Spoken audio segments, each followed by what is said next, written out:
สูงขา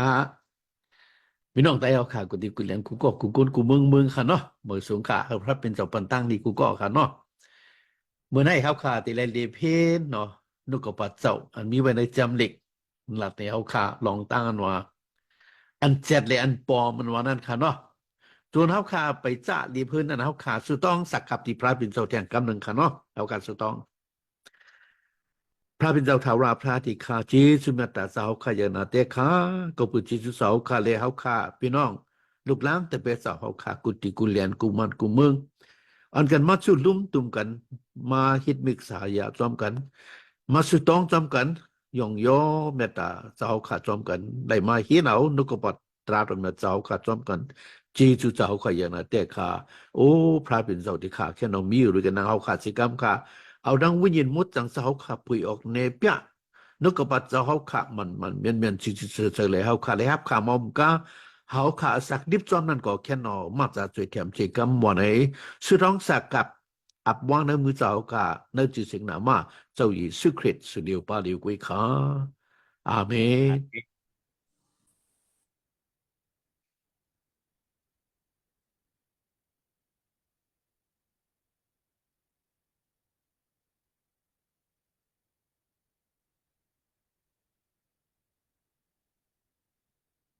มันค่ะโอเคพันเข้าพันอันเดียวค่ะเนาะราคาราคาเมื่อไหร่เนาะ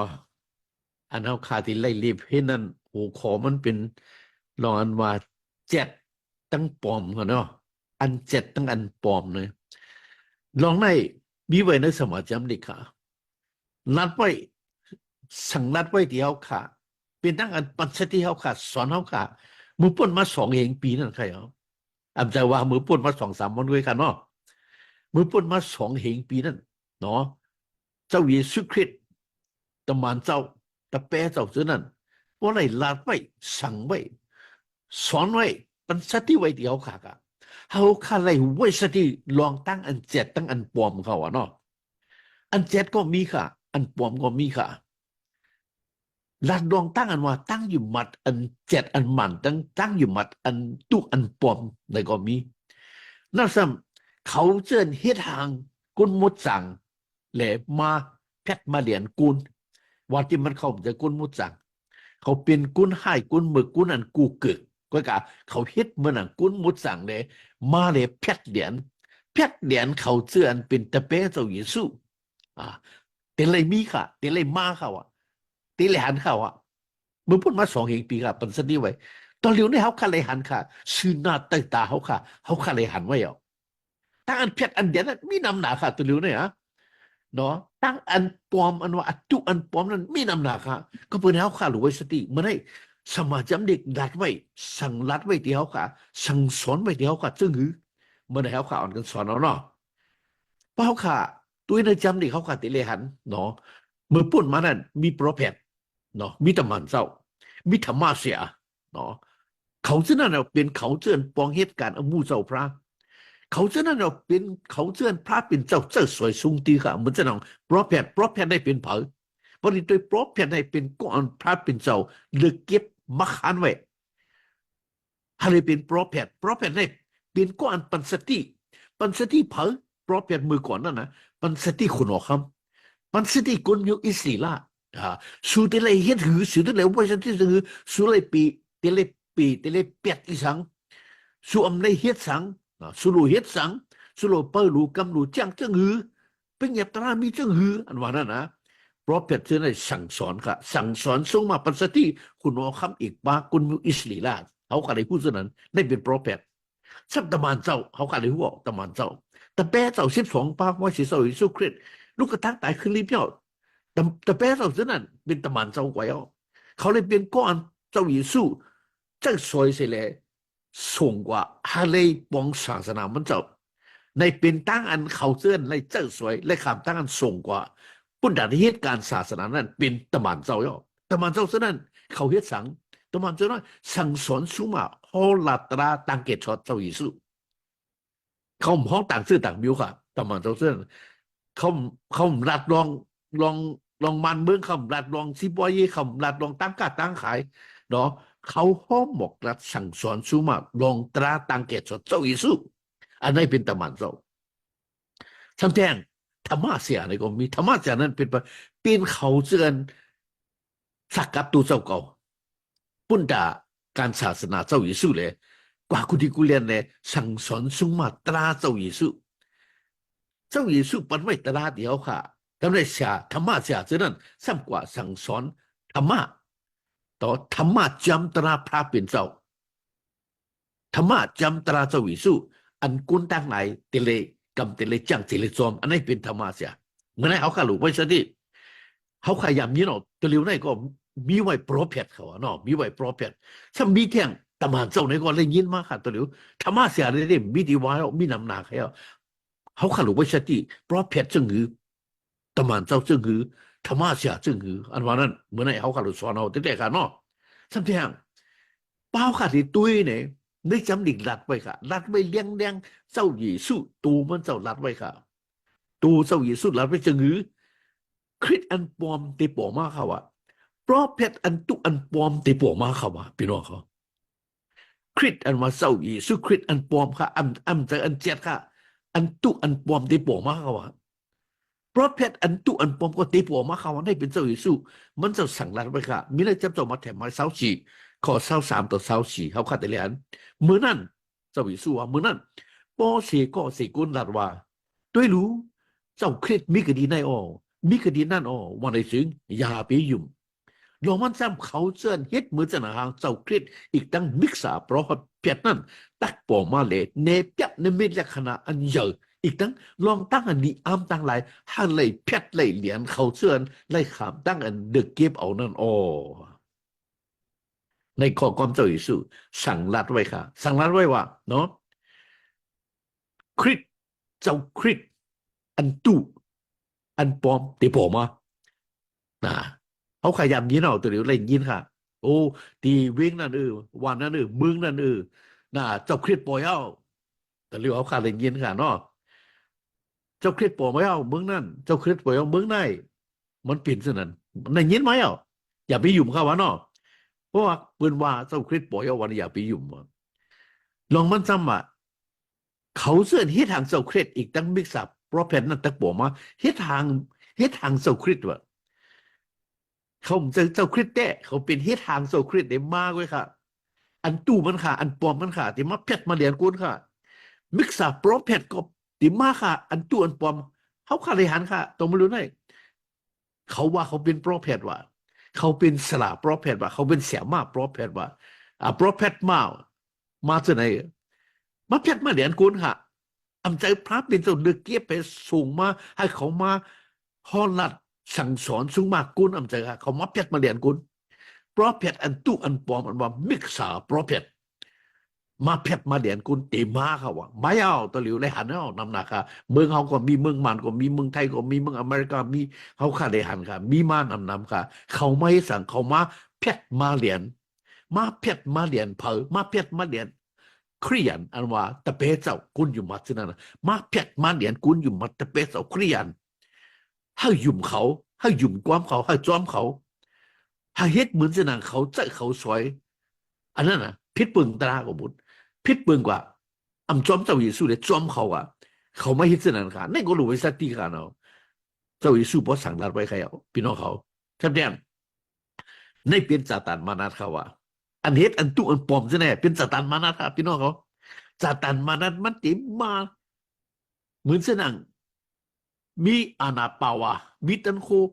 มันดิมันเนเปียนมิกลักษณะกูมิวเขาว่าพี่น้องเขาลูกพังเขาว่าลูกพังมีอะไรจำนึกเอาว่าถ้าทิกษาลดอีกพื้นตู้เดียวมา2 ข้อ 9 ต่อ 10ดองตั้งก้นอันนำตราปมันนั่นซ้ำว่ามันตักมามันตักป้าเอาตั้งตันคนไม่เรียกขนาดอันดีอ้ามกูเจอกูเบิ่งในจากตันมานัดอันเป็นอันแพทอันเหรียญอันนำตรากูเจอกูมิวกูเจอกูเบิ่งเสียวแพทเหรียญเขาเจอฮอดถึงตั้งดูตั้งเดี๋ยวนั่นออกเขานั่นอำคำเอาสมาตราอันสิโดเลยไล่ฮอดถึงตั้งอันเกตช็อตเอานั่นโอ้พี่น้องเขาด้วยล่ะซาตานมานั้นเนี่ย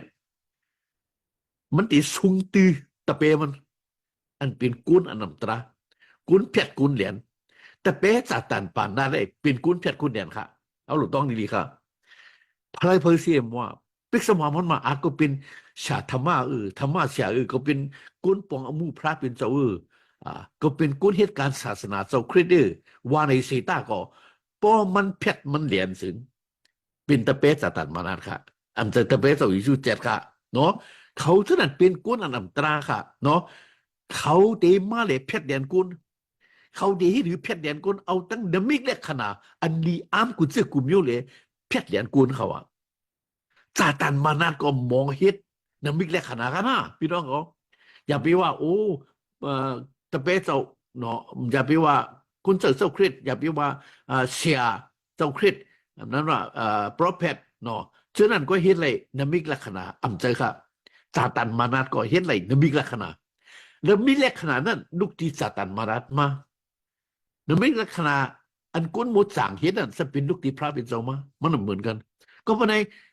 เขาเสื้อนั่นน่ะเขาเสื้อนั่นตีซุงตือเนาะดูซุงตืออาณาจาตันมานาเดเพชรเดียนกุลเพชรเดียนกุลค่ะเขาขาดยามค่ะเนาะตัวดูเหมือนเขาขาดยามหันค่ะเนาะมึงจะนั่งวิญญาณมุดจังเจ้าก็รู้มึงจะนั่งวิญญาณมุดจังเจ้าเน้นนมิกลักษณะก็รู้อันนั้นซ้ำจะรู้วิญญาณมุดจังเจ้าเป็นวิญญาณอันกูเกิดวิญญาณมานาด อันนี้ค่ะมันเหมือนกันครับพี่น้องเข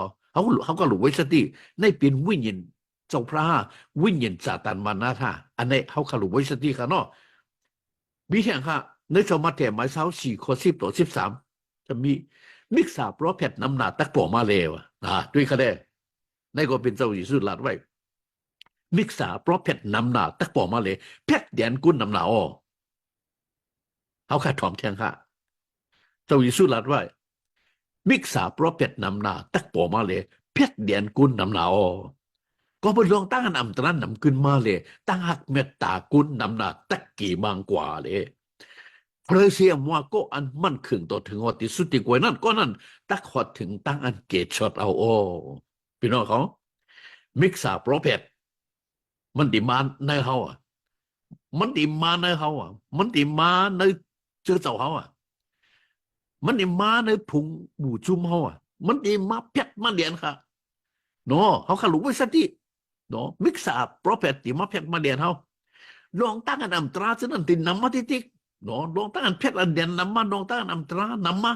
ลองตั้งอันเฮ็ดมือเฮ็ดเรื่องนำมาลองตั้งอันเพชรกันเหรียญกันเฮ็ดอันอัมตราเนี่ยกันแป้กินกันนิกจักเย็นเซกันฉะนั้นตินนำมาติติก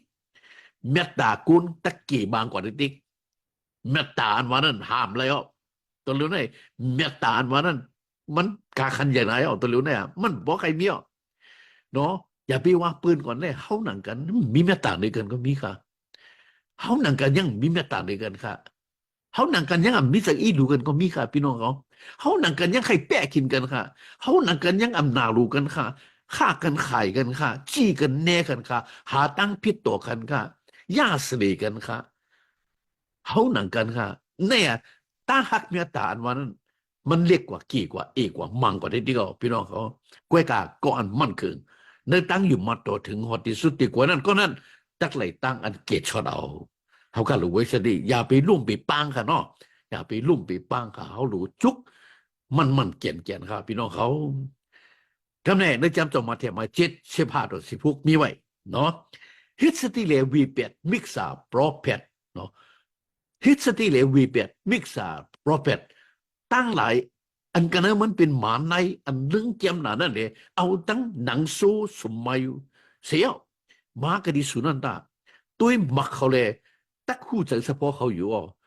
จังปิดเอาหมักสปิดกระดิตุ่นน้ำไหลฮื้อจังปิดเอาหมักเดือดสังโพกระดิตุ่นน้ำดินไหลฮื้อพี่น้องเขาได้เป็นตั้งกันปัญสติเขาค่ะเจ้าเยซูปัญสติไว้เขาขันนำหนาเขาได้เป็นข้อความเจ้าเยซูปัญสตินังเก่าค่ะมันจะว่าเนาะมิกซ์าโปรเพดเขาว่าไว้สติมิกซ์าโปรเพดเนาะอันเอาตั้งหนังโซ่ว่าหนังโซ่สุ่มไหมแต่เขากติหันค่ะเนาะในเคียพังเนี่ยเนาะเขากติหันค่ะได้เป็นหมาในค่ะเนาะหมาในนะเป็นหมาค่ะหมาในค่ะนะซ้ำเอาอีสังเอาหนังสู้ค่ะได้เป็นหนังสู้สุ่มไหมค่ะเนาะเอาหนังสู้สุ่มไหมเลยมาค่ะมันเอาหนังสู้สุ่มไหมเลยมามันเฮ็ดทางเหมือนว่ามันเป็นสู้ ว่าที่มันใจสู้มันเป็นหมาในค่ะมันเป็นหมาในค่ะหมาอันเรื่องอันแก้มค่ะหมาอันให้เบิกค่ะก็กามันเอาหนังสู้สมัยมาเหมือนหนังว่ามันเป็นสู้เฮ็ดทางสู้เลยมามันเฮ็ดทางสู้เลยมาติเลยมันเฮ็ดทางสู้เลยมาติเนื้อผงสู้เฮ็ดทางสู้มาในผงสู้เลยติมากับมาคุบมากินสู้อ่อนจนนั่นนะอันนี้อ่ะได้เป็นหมาในค่ะเนาะหมาในอันดุงคุสมัยนะว่าเขาขาดตุยลายเฮ็ดลายสั่งเขาลายเฮ็ดลายสั่งเขาตั้งจำตั้งปอกเขานั้นเขาขาดไอ้หัวสักสะโพกเขาในเป็นสักสะโพกหมาในสักสะโพกกุนเพชรกุนเหรียญพลักกุนศูนย์เขาขาดหูเนาะมันสว่างไว้นะจังปิดไหลหมักสปิดก็ดีตุนหนามมือไหลตุนหนามนั้นมันจังออกหมักสปิดค่ะตุนหนามมันจังออกหมักสปิดค่ะเนาะอำจังเอาหมักเดือดสร้างพ่อก็ดีตุนน้ำดินครับตุนน้ำดินก็อำออกไรหมักเดือดสร้างพ่อค่ะก็เพื่อในเลยตุยตุนมันเด็ดในหูตุยหมักมันเด็ดในหูก็เพื่อเลยหันหมักมันเด็ดเป็นตุนสั่งเขาขัดในหูค่ะเนาะพี่น้องเขาก็เพื่อในเขาขัดตุยตั้งเฮ็ดตั้งสั่งเขาตั้งอยู่ตั้งเสาเขาตั้งจำตั้งปองเขาสุตะอาซาเขาเลยเขาขาดแต่หูเขาเป็นอีสังเขาขาดหูนำหนาขาดตัวเลยอ๋อเขาว่าเขาเป็นโปรเพทว่าโปรเพทเจ้าเยซูโปรเพทพระเป็นเจ้าเลยมาเพทมาเดียนบุญอ่ะมาเพทมาเดียนปืนมายามาเกาเมยิงปืนเนาะมากับมายามาเกาหนาหืนปืนอันนี้ฮะเป็นโปรเพทอันใจค่ะโปรเพทในมันมิดสนั้นค่ะเนาะก็เพื่อในดูว่าสติตัวตั้งเฮ็ดตั้งสั่งเขาเลยหูเขาเป็นอีสังเนาะจำแจ้งเคียพังเลยก็เขาคะแนนซึ่งคือเนาะความเมล็ดเขาถามว่า question เนาะอันเหมือนว่าความถามว่าซึ่งคือเนาะ what is worse than a wolf in sheep's clothing เนาะในว่าหมาอันเอาตั้งเนาะโซ่เนาะอันหนังสู้หมาอันเอาตั้งหนังสู้สมัยเลยมานั่นซ้ำตั้งก่อนเนาะก่อนเอาตั้งอ่าหนังสู้สมัยเลยมาอันว่ามาเฮ็ดทางเสียนั่นก็เลยยิงแค้นดีกูเขาว่าก็เลยยิงแค้นดีกูอ่ะหมาอันเอาเนาะหนังสู้สมัยนั่นดีกูฮืออันนั้นก็สละอันเอาหนังสู้สมัยแล้วมานั่นดีกูฮือเขาว่าเสียอันเฮ็ดทางเสียอันตัวอันปลอมอันเอาตั้งหนังสู้สมัยแล้วมานั่นอันนั้นยิงแค่ดีกูเขาอะหมาดินอันเอาหนังสู้สมัยตั้งหมาดินอันเอาคู่นุงเสียสมัยหมาดินอันเอาคู่นุงเสียสมัยนั้นยิงแค่ดีกูเขาอะก็เพื่อสั่งนะมันเฮ็ดทางเสียมาดูมันจะเสียเต้มันจะโปรเพตเต้มันจะกุนปองศาสนาเต้มันจะกุนเจ้ายิสุคริสต์เต้มันเฮ็ดทางโปรเพตมันเฮ็ดทางกุนเจ้ายิสุมันเฮ็ดทางธรรมะเสียอันตู้เสเลยมันมาในจือเจ้ามันมาในผงโซมันมาในจุ่มเสเลยมายามาเกาจือเจ้ามายามาเกาผงโซเนาะมาให้กุนหยุมมัดแต่เปเสาสนันดูเดียวอันนี้เอาเป็นมาดินอันเอาตั้งคู่หนุ่มเสียสมัยเลยมาเขาขัดดูไว้สติค่ะมันมีแต่ค่ะพี่น้องเขามีแต่ค่ะซ้ำแจ้ง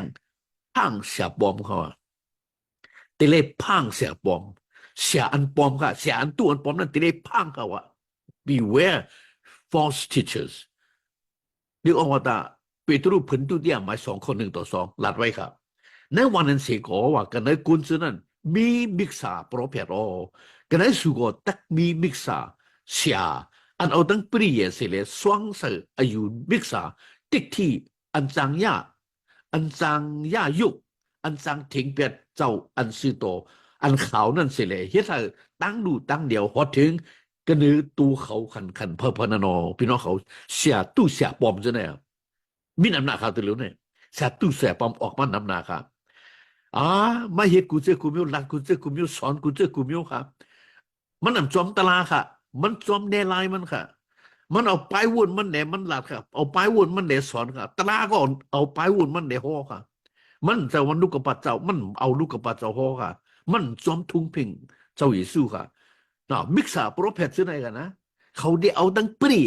เยมาเอามาโชว์เป็นวอนเป็น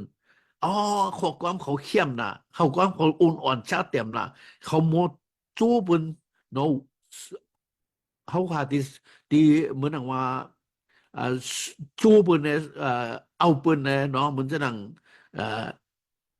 หาปืนพอใครฮักเขาใครเกลียดเขาใครจอมเขาด้วยนั่นนะสองสักอายุมิกซ์าเนาะชอบนวอนบนสองสักอายุมิกซ์าติ๊กที่มิกซ์าติ๊กที่อันจังยาจังยุคเขาว่า อันจังทิ้งเบียดเจ้าอันสีโดอันอันเผือกเขานั่นค่ะพี่น้องครับว่าสติค่ะว่าสติค่ะพี่น้องครับว่าสตินี่เสียปอมตีมากค่ะเสียปอมตีมากค่ะที่ญาติเขาว่าเขานั่นมาสอนพิษสอนเปิงค่ะเขาขยันในหางานมีตั้งนำค่ะเสียอันมาสอนพิษสอนเปิงเนาะเขาขยันยินค่ะเสียมันก็สอนจึงหือเจ้าเยซูทั้งเจ้าคริสต์เหมือนกันค่ะว่า เจ้าเยซูคริสต์เจ้าเยซูเป็นก้อนหนึ่งเขาว่าเจ้าคริสต์เป็นก้อนหนึ่งเขาว่าเป็นสองก้อนเจ้าเยซูอำใจพระเขาว่าเจ้าคริสต์ก็จังเปลี่ยนพระว่าเจ้าเยซูไม้สีลูกกระตั้งตายขึ้นนิบย่อมมันจังเปลี่ยนเจ้าคริสต์กว่าเมื่อมันไปเปลี่ยนเจ้าคริสต์มันเป็นเจ้าเยซูนั่นมันอำใจพระไม้สีลูกกระตั้งตายขึ้นนิบย่อมเป็นเจ้าคริสต์แดจังเปลี่ยนพระเอามาสอนเจ้าไหนครับสอนเพชรสอนเปลืองค่ะจำนี่ก็มาเจ้านั้นครับหรือสอนปิงนั่นจำนี่ก็ว่าเจ้าเยซูคริสต์ เจ้าเยซูคริสต์ในคำเดียวค่ะเจ้าเยซูเลยเป็นคริสต์คริสต์อันวันนั้นเป็นเจ้าเกตช็อตค่ะอันนี้เป็นมันคริสต์อันวันนั้นเป็นเจ้าเกตช็อตก็เพื่อให้จังว่าเจ้าเยซูคริสต์เจ้าเยซูเจ้าเกตช็อตค่ะอันจะสองก้อค่ะเป็นก้อนเดียวกันค่ะพี่น้องเขาก็ก้อยกับเขาเชื่อในมาสอนพิษอ่ะมาสอนพิษกันมาโชว์มาโชว์มาวันเนาะให้ปืนจอมเขาเป็นตะเปเขากะในเรื่องว่าตาที่หมอสีผืนปัทมาหมาย1 ข้อ 4มีไว้บ่ลองหนังหือเขาตักอันไปสอนปันอายุวาตาอันเหมืออันแปลกเปิงอำละฮิตปนามาถ่อมเอาความตันใจอีกทั้งสร้างชื่อคือสืบตามอันแม่เฮ็ดอำสิ่งไรเลยเป็นตั้งอันเฮ็ดให้ก้อนหนึ่งเลยก้อนหนึ่งตอกกันเทียงกันเลยอำปองอำปองอำปองอำฮิตเมสเมสาอำปองฮิตปองเมสศาสนาพระปิ่นเจ้าอันเตอยู่กันนะตั้งอยู่บ้านนั่นกันเร็วไหนเมื่อคือเศร้าอยู่ที่ในตาได้เป็นข้อความเจ้าปอลูสั่งสอนไว้ดีที่โมเสสมันให้ที่โมเสสกึดไว้ที่เชื้อเจ้าค่ะกึดไว้ที่เชื้อเจ้านั่นค่ะก็สั่งว่ากึดไว้ที่เจ้านั่นสั่งสอนอายุวาตามมันแม่นจิเจ้าก็เพื่อสั่งก้นอันเข้ามาเลยสั่งสอนพิษนั่นเมียวตัวเขารู้อันสั่งสอนพิษปืนนั่นผมมีไว้เมื่อพูดมา2 ปีนั่นนะอายุวาตาอันพิษอันเบิงอายุวาตาเนาะอันแปลกเปิงกันตั้งอยู่หมัดเจ้าพอดูเขาเนาะอันอำเชื่อมเจอเนาะเมื่อนำมาความตันตายีเขากัดยามันตัวเดียวในโอ้บอลัดแปลกลัดขอความเขาเข้มน่ะเนาะปืนเก๊กน่ะปืนในผูน่ะปืนซูมเจอน่ะแค่เดียนปืนเนาะมันจะนะพอซื้ออยู่มาเจ้าเยซูสุดที่มันไล่ผ่านสุดที่มีกูก็พอซื้อใส่เงินหนู1 ปากสุดนั้นได้เล่นนิ่งเฮงพอซื้อปันเงินหนูดีเฮงสุดได้ไล่ดิ่งหมุนใส่แล้วใส่น้ำได้น้ำเห็นไหมครับเป็นใส่เงินหนูปันเงินเขาเอาใส่ทองเขาขยามหันค่ะตอนเดี๋ยวนี้เขาขยามหันเสียเพชรเสียเหรียญมีนำค่ะเพชรเหรียญต่อถือว่าท่านว่าเขามักมีลีปีเนี่ยค่ะเขามีเฮินมีลูกมีกาเนาะโอ้เขายังซื้ออะไรฮือมีนก่อนค่ะทันเนี่ยเงินซื้อนั่นนะอันนี้เขาเพชรเหรียญเป็นไรด้วยค่ะอำใจว่าเป็นมีเจตนาแม้แต่อะไรปันค่ะตั้งอันเพชรเหรียญเขาเฮ็ดเธอก้อนหนึ่งในก้อนหนึ่งพิษกันโมกันเทงกันเนาะตบกันเทงกันในฮะซื้อเจ้าแตกยายค่ะเอาขยามหันค่ะตัวเร็วเนี่ยมีตั้งนำสอนพิษสอนเปิงนำมังชุมค่ะเขามาในเสื้อเจ้ามาสอนก้นอยู่มัดเท่านั้นว่าจะคือป้อซื้ออยู่มัดเจ้าเยซูไหนป้อซื้อเป็นตะเปะเจ้าเย้าวันไหนซึ้งสู้ใครเฮ็ดสังก็เฮ็ดอะไรเย้าเมียเปียดเย้าป้อซื้ออยู่มัดเย้าขำตั้งสมเย้าวันไหนซึ้งวันนึงสู้ใครเฮ็ดสังเฮ็ดเนี่ยเฮ็ดสังก็เมียเปียดเขาว่าลักปืนหลอมปืนก็มีเปียดเปียดผูเปียดเมียก็มีเปียดเอาผูเอามีแทงก็มีเปียดใครเฮ็ดสังเฮ็ดก็มีเปียดเปียดนั้นป้อมดเย้าว่าเมียวจับเสียงกันนั่งสู้เย้าสู้เฮ็ดสังก็มีเปียดเย้าว่าป้อซื้ออยู่มัดเจ้าเยซูเย้าวันไหนซึ้งอ๋อนั่นก็ยำยินค่ะยำหันค่ะพี่น้องเขาอันไหนมันเจอค่ะเพราะไหนคนอยู่มัดเจ้าเยซูคริสต์จะได้ใครเฮ็ดสังเฮ็ดอะไรวะเพราะไหนเนาะ เมียก็เดียวเอาเลยเสียก็ผูก็เอาเลยเสียก็ใครเปียดมาเลยเปียดเนาะอ๋อใครเปียดก็คือเปียดใครเรียนก็คือเรียนใครกินสุราเมาเราก็ไล่ใครเย็ดสังก็ไล่ยาเกาซึ่งหือก็ไล่เปียดวันน่ะเบี้ยวนี่จงดีใจค่ะใจค่ะคุณอยู่มัดเครียดแต่เป็นตอนนั้นมาเตะสักนิดจอมหนังดุกกระปัดเจ้าเตะกำเตะจังจอมหนังดุกกระปัดเจ้าเตะกำเตะจังเตะจอมอันนั้นเขาเบี้ยวตั้งกำตั้งจังเบี้ยวเขาว่าจะอ๋อตั้งกี่ชอตเขาขับพอแล้วตั้งกี่ชอตเนี่ยมันจะกอบมือตั้งกำตั้งจังเลยเป็นตั้งอยู่มัดก็ให้พอเยาแล้วพออยู่มัดอะไรตั้งกี่ชอตไม่รู้เอาอีสังเอาไม่รู้อีสังเอาในเป็นตั้งอันสั่งสอนพิษค่ะพี่น้องเขา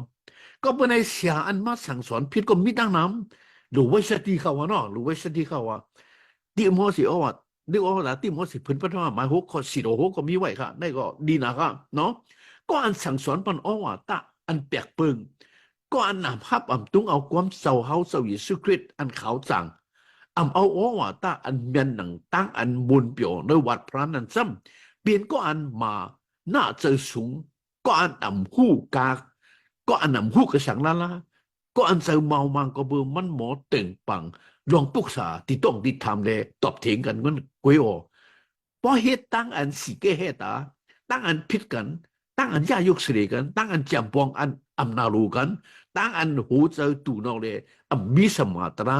เต่งปังไล่ปองลงกระสังนั่นเนาะเขาถามว่าตั้งอันบุญเปี่ยวในวัดตรานั้นเป็นจีปวากวยโอพอมีใจอันอิ่มเจอในวัดพระจึงเป็นอจูจีปวาอย่างหนาลงลางอพี่น้องเขาในเป็นความปันสติเอาค่ะเจ้าปอลูปันสติไว้นั่นกันเนาะเขาจะนั่นสั่งสอนโอวาตาอันแปลกอันเปิงตั้งๆเขาอยู่มัดเนาะเขาจะนั่นฮับดุงเอาความเจ้าเยซูคริสต์อันขาวจังบุตรเสือ7 มันนั้นเขาฮับกันเนาะเขาเป็นก้อนมันน่ะเจอสูงเป็นก้อนหู้อีสังเขาหมอตึงปังกันลองปรึกษาลงเถียงกันตบกันเถียงกันเนาะลองตั้งกุศลกุมิวก็ว่ามีตั้งอันสิเกเฮตารอกันว่าก้อนหนึ่งในก้อนหนึ่งปิดกันว่ายาเสดกันว่าอำนาลูกันว่าหูใจเขาตูเนาว่าเขามีสมาตราเขาตึงบังไล่หลอกอันนั้นปองลองกระสังเสนนอพี่น้องเขาไว้สติครับ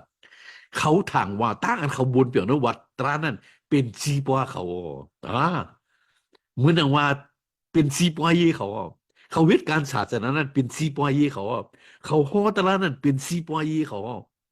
เนาะปุ่นดาเขาได้มักวิลีปีนั่นก้อยค่ะเขาเฮ็ดการเจ้าพร่ำจะเขาเฮ็ดการปุ้นเขาค่ะปุ้นส่วนตัวค่ะตาตีไรเงินไรคำตาตีไรมักวิลีปีนั่นตาตีไรอโจเจ้าเก่านั่นเขาเฮ็ดเสนั่นก้อยเขาเจอเพชรปุ่นเจ้าพระในเขาว่าเนาะในก็ปัญสติค่ะเนาะแซมแข่งดิโอมาตาที่หมอสีพื้นตุเดียมา4 ข้อ 2 ต่อ 5มีไว้ว่าเนาะหิงมีเสียมว่าเอาเฮียงคัดใส่เฮ็ดพุยออกเนปยาอเปียตาเฮ็ดตั้งอันสั่งสอนสุมาตามีตั้งเจอเยาวนาลงลางเสียแหละปันอ้อว่าตากุสิกุบึงแหละติ๊กยุงสั่งสอนตาโรมันซ้ำขิงกาละอันกุนตั้งหลายยังไข่ขาบเอาอ้อว่าตาอันขาวจางนั่นแหละมีหูอันโคมอันกายอันใครถอมเอาความตันตายอยู่ก้วยเลยปึงตั้งกว่านั้นตักหอดถึงมาอยู่เมื่อจำให้มีสมาสติในกูจะกูเบิ่งตาคำตุขาตังพันตาปองเฮ็ดอมูอันเสียปองศาสนาตักเลยปองเฮ็ดเสนั้นตาเฮ็ดวัดตั้งอันคันไว้นักอาราธรรมะเสียนั่นตั้งสิ่งตั้งมุตตาพี่น้องเขาความเจ้าพ่อลูกอันไหนสั่งสอนติโมสิกาสั่งสอนเขาขายเอาหมดเลยเนี่ยตะเลียวเขาขาดเส้นเปลี่ยนว่าเขาขาวเป็นเสียมากเขาขาดเป็นก้อนป้องกันศาสนาเย้าเขาเป็นเสียอุปเจ้าเย้าเสียโหตะไลเย้าเขาขาดเส้นได้เป็นก้อนเฮ็ดอมูเจ้าพระเย้าเป็นคนกุนเจ้าอยู่เสียววางในซึ้งป้องวางในซึ้งเขาว่าแต่ละเฮ็ดสังเนาะเจ้าพ่อรู้ว่านะเอาแห้งคัดจะเฮ็ดพุยออกเนปยะอเปียดในมันเมียนจืนจะเปลี่ยนอเปียดเนี่ยตีเลยพุยออกเนปยะเขาว่าตีเลยลัดเขาว่ากูอายค่ะตีเลยลัดค่ะตีเลยสั่งค่ะตีเลยสอนค่ะตีเลยสูงมากค่ะเนาะสั่งสอนสูงมากเขาว่าโดยตีเลยปันโอวาตากุศลกุมิวปันโอวาตาครับมันก็เขาขยำเลยหันค่ะฮอตระจึงฮอตระบนใครถมนั่นด้วยครับฮอตระอันเขาใครเงี้ยนั่นก็ค่ะฮอตระอันให้เขาเปียวเจอน่ะให้เขาโจมนั่นก็ค่ะพี่น้องเขา อำฮอตละอันเจ็ดสั่งลองตั้งอันสั่งสอนสูงมามีลองตั้งอันเนเปียวุฒิอันเปียรมีอันไหนค่ะอันรู้เห็นข่าวว่าเนาะมันจะว่าไปเนาะก็เพิ่งสั่งก็เพิ่งขิงกาละเนาะก้นตั้งหลายว่ะก้นตั้งหลายเช่นนั้นว่ะเขาใครถ่อมใครยินก็ตลาดเช่นนั้นอันหูโคมหูไกเขาใครถ่อมใครยินเช่นนั้นก็เขาใครถ่อมเช่นนั้นก็เขาถ่อมเอาตลาดอันมันอันเมียนอันเจือนใจใครว่าพี่น้องเขาเช่นนั้นเป็นก้อนให้อันบึกเขาเป็นตั้งอันพิษเปิงกันเขาย่าสลีกันเนาะอำนาจรู้กันเขาว่าเนาะเขาขามรู้มิฉะนั้นครับพี่น้องเขาขาดแต่เลยสั่งสอนสูงมา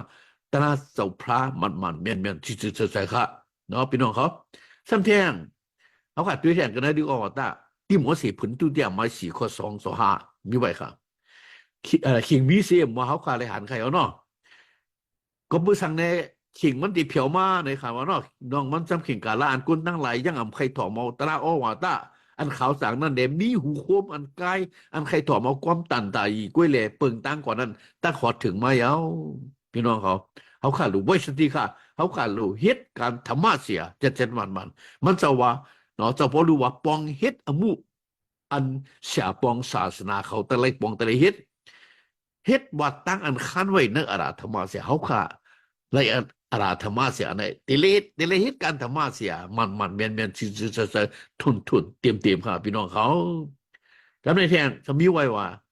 อย่าไปยุ่มวิญญาณกุศลกุมโยเขาว่าเนาะอย่าไปยุ่มกุศลกุมโยวิญญาณกุศลกุมโย do not believe every spirit do not believe in every spirit อย่าไปยุ่มวิญญาณกุศลกุมโยนี่ว่าตายูหันพื้นปัทมาหมาย4 ข้อ 1ก็อันก็ฮักเขาไว้อย่าไปยุ่มวิญญาณกุศลกุมโยนั่นจะด้วยวิญญาณนั่นเลยฮะเลยหู้จองจับเสียงกันดังพระเป็นเจ้าคืออ่ำจับเสียงคือนันดาพี่น้องเขาวิญญาณอันนั้นค่ะยุ่มมัดอันนั้นค่ะเฮ็ดวัดกู้ก๋วยอันนั้นค่ะฮับเอาได้เป็นวิญญาณมุดสังเจ้าค่ะวิญญาณมุดสังเจ้าวิญญาณอันนั้นมุดสังอันอ่ำมุดสังอันกู้เกิดอันให้อันมือกลมมีค่ะในเป็นวิญญาณซาตานมานั้นก็เป็นอะไรเขาค่ะแต่เลยหันวิญญาณ2 นิ้วตัวเร็วในเขาขยับหันออกตัวเร็วในวิญญาณ2 นิ้วในวิญญาณมุดสังพระเป็นเจ้าก็เนเปียตันโควิญญาณมุดสังพระเป็นเจ้าวิญญาณอันกู้เกิดวิญญาณพิหายซาตานมานั้นก็เนเปียตันโคซาตานมานั้นเขาค่ะแต่เลยหันก็เลยกูเนี่ยให้หมอกังออกก็เลยในเป็นวิญญาณมุดสังเสาเตห้าอันนั้นก็ได้เป็นวิญญาณอันกู้เกิดวิญญาณมานาท่าเป็นวิญญาณสังนาไนนั่นก็เฮ็ดนำมิลักษณะนั่นก็เฮ็ดนำมิลักษณะลัดก็เหมือนกันตั้งเฮ็ดก็เหมือนกันอันเลยนะเป็นอันเจ็ดอันมันก็เลยพี่น้องเขาขาเตเลอิงเบิงเถาราพระเป็นเจ้าวิญญาณมุดสังเสาเตนเนเขาขาลัดเนเขาขาอันเลยเป็นอันเจ็ดอันมัน